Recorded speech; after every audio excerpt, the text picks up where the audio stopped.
हो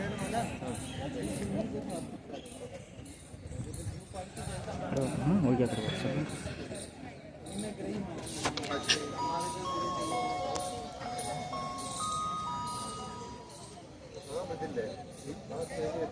साथियों, आप लोग आज उड़ीसा से बहुत कष्ट को सामने करके आज यहाँ पर इस दिल्ली की इधर जमीन पर आए हैं। ये जो आजाद हिंद वाहिनी की बैनर तले आप सभी लोग आज यहाँ पर आए हैं। हमारा देश की जो प्रेसिडेंट है श्रीमती द्रौपदी मुर्मू को उड़ीसा राज्यों का कुछ बुनियादी समस्या उनकी ध्यान में ले आने के लिए आप सभी लोग यहाँ पर इकट्ठे हुए हैं।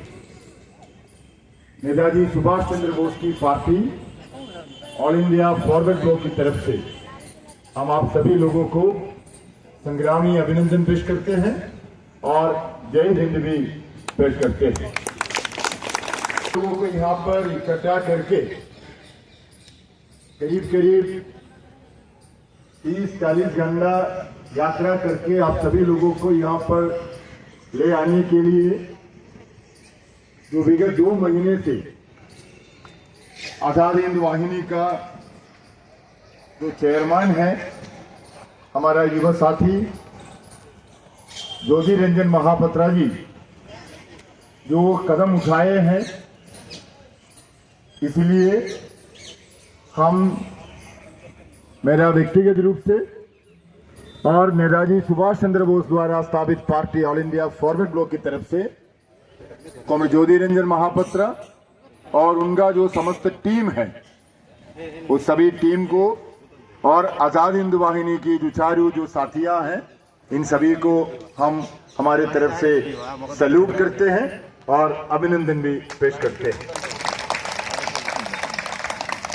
आप लोग यहाँ पर चल के आए यहाँ का सत्ता की परिवर्तन के लिए नहीं, सत्ता पकड़ने के लिए नहीं, सत्ता को उठा के फेंकने के लिए नहीं, उड़ीसा राज्य की सरकार को भी उखाड़ फेंकने के लिए नहीं, परंतु उड़ीसा हमारा देश का सबसे एक अमूल्य रत्न है। उसी उड़ीसा के मिट्टी के नीचे जो कितना संपत्तियां हैं वो संपत्ति दूसरा कोई राज्य में आपको नहीं मिलेगी। लेकिन उड़ीसा की जो नौजवान हैं, विद्यार्थियां हैं, वो मजबूर हो जा रहे हैं अभी उड़ीसा छोड़ करके दूसरे राज्य में जाकर के, अगर कोई सुविधा होगा तो दूसरा देश में जाकर के अपना रोजी रोटी कमाने के लिए मजबूर हो जा रहे हैं। इतना समृद्ध वाला एक राज्यों की जनता और उसका नया पीढ़ी अगर अपना देश छोड़ करके भागना पड़ती है, इससे बड़ा दुर्भाग्य और नहीं। तो ये मांग रखा है वहां का जो संपत्ति है वो संपत्ति का ठीक उपयोग, ठीक अगर तरीका से अगर उसको विनिमय करे, उसको ठीक तरीका से अगर काम में लगाए, ताकि उड़ीसा की जो नया पीढ़ी है उसको बाहर जाने में मजबूर नहीं हो सकता है, वो उड़ीसा में अपना रोजी रोटी कमाने के लिए सक्षम हो सकता है। लेकिन मजबूर है, बाहर जाना पड़ता है। वहाँ का किस प्रकार की विकास की बात है। सभी सरकार सत्ता में आने के पहले बड़े बड़े सपना दिखाते थे, हम सभी महिलाओं के लिए सब व्यवस्था कर देंगे, शिक्षा की व्यवस्था कर देंगे, सबको काम की व्यवस्था कर देंगे, सबको स्वास्थ्य की व्यवस्था कर देंगे, आपको बाहर जाकर के काम करने का कोई दिक्कत ही नहीं होगा, आपको यहाँ पर भी हम कर्म संस्थान की व्यवस्था करके देंगे। ये सभी बड़े बड़े बात करके वोट लेकर के सत्ता में चले आते हैं। सत्ता में आने के बाद चोरी करता है, लेकिन जो वादे दिए हैं ये सरकार भूल जाती है। वो वादे को याद दिलाने के लिए आप लोग आज दिल्ली पर चल के आए हैं, इसी के लिए भी हम आप लोगों को सैल्यूट करते हैं। जो वादे हम लोगों को दिए हैं, हमारा विद्यार्थियों की भविष्य, हमारे नौजवानों की जो भविष्य है, वो भविष्य उज्जवल करने के लिए आपको दिल्ली से कोई भीख मांगने का जरूरत ही नहीं है, दूसरे राज्यों से कोई हाथ दिखाने की कोई जरूरत ही नहीं है।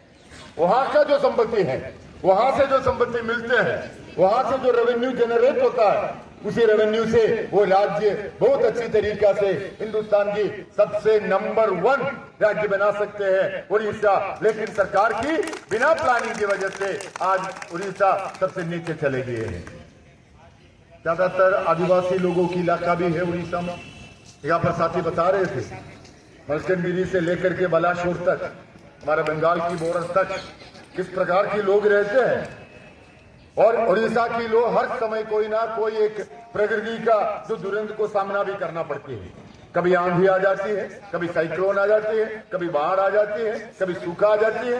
सब समय देखना पड़ती है, सामना करना पड़ती है। उसका भी कोई शाश्वत, कोई परमानेंट सोल्यूशन करने के लिए भी कितना भी सरकार आए हैं, कोई भी सरकार सफल नहीं हुई है। इसलिए भी हम लोग यहाँ पर आकर के सरकार की ध्यान आकर्षण करने के लिए, उसको नजर में लाने के लिए आप सभी लोग यहाँ पर आए हैं।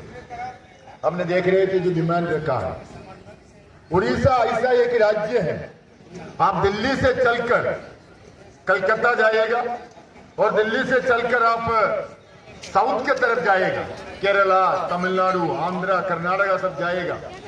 ट्रेन से जाएगा और बाई कार जाएगा और बाई रोड जाएगा तो आपको उड़ीसा क्रॉस करके जाना पड़ती है, महानदी क्रॉस करके आपको उस तरफ जाना पड़ती है। तो रेलवे का सबसे बड़ा एक रोड उड़ीसा का प्रगति के लिए करने का जरूरत है, लेकिन उड़ीसा को सब समय रेलवे वंचित कर देते हैं।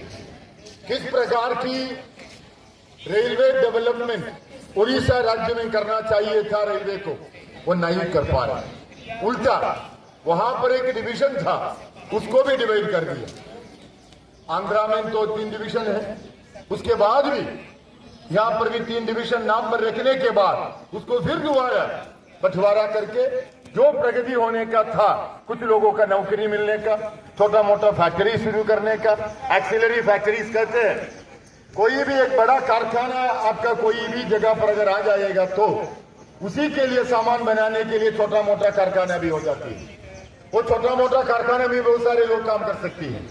अगर बड़ा एक कारखाना होगा तो उसमें आने जाने के लिए रास्ता तैयार हो जाती है, उसी की सुविधा सबको मिलती है।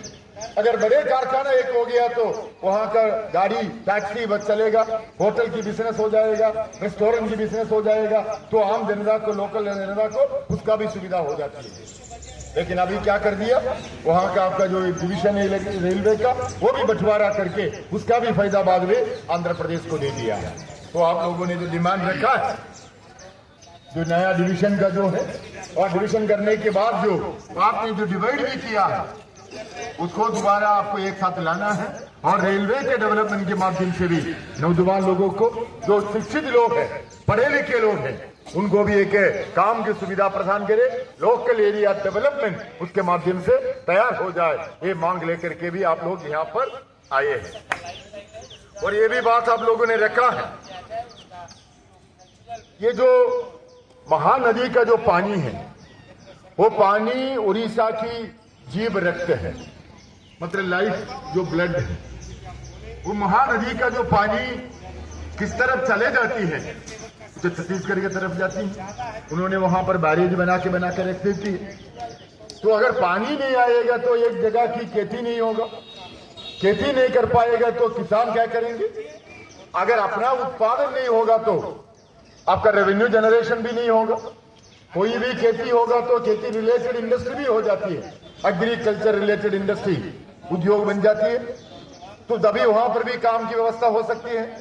तो एक तरफ किसान मजदूर का भी समस्या समाधान नहीं कर पा रहे, दोबारा वहां पर जो पानी है वो पानी पूरा बैरेज सब बना करके सूखा हो गया है। अगर ये सूखा हुआ है, उसका बगैर अगर सबको पानी मिलने के लिए अगर सरकार अगर जिम्मेदारी लेकर के वहां पर अलग से डैम तैयार करेगा तो उस डैम की पानी आप सभी के लिए, मलकनगिरी की जो है उस इलाका के लिए आपको सुविधा में आ जाएगा। ये तो कोई व्यक्तिगत मामला नहीं है, कोई व्यक्तिगत मांग नहीं है, एक इलाका की उन्नति के लिए एक इलाका की प्रगति के लिए, वहां के लोगों की नौकरी दिलाने के लिए ये मांग आप लोगों ने रखा है। इसी के लिए भी हम हमारा पार्टी की तरफ से आप सभी लोगों को संग्रामी सलाम देती है। ये मांग है आपका जरूरत है। वो जो डैम बनाना और आपको जो सरकार को, आंध्र प्रदेश को जवाब देना पड़ेगा। आप भी वहां पर पानी को रोकना चाहिए। आपके लिए आपका जो पानी है वो पानी उस तरफ जाकर के उनका सुविधा मिल जाती है, आप लोगों का कोई सुविधा नहीं हो पा रही। तो ये जो बुनियादी डिमांड है, ये कितने साल से ये डिमांड है, मंच पर बैठे हुए हमारा जो पूर्व केंद्रीय मंत्री त्रिपाठी जी से लेकर के तो कितना भी पॉलिटिकल पार्टी के नेता लोग मंच में बैठे हुए हैं, तो उड़ीसा की धरती को जानते हैं, उड़ीसा के लोगों की डिमांड जानते हैं, उसको लेकर के लड़ाई करके आ रहे, लेकिन सुनने के लिए तैयार नहीं है। इसलिए आज आपको एकदम राष्ट्रपति के पास मेमोरेंडम देने के लिए आप लोग यहाँ पर इतना कष्ट उठा करके यहाँ पर आए हैं। इसलिए हम सभी आप सभी लोगों को धन्यवाद भी पेश करते हैं। और ये जो संग्राम है, ये जो लड़ाई आपने जो शुरू किया है, दिल्ली तक आपने ले आए हैं, इसको आप यहाँ पर सीमित ना करके आने वाले दिन में इसी से जो चिंगारी जो लेकर के पूरा उड़ीसा में जो लोग इस मांग को समर्थन करते हैं, इन सभी को लेकर के आने वाले दिन में इस मांग को पूरा करने तक आंदोलन की रास्ता पर आप सभी लोगों को रहना है।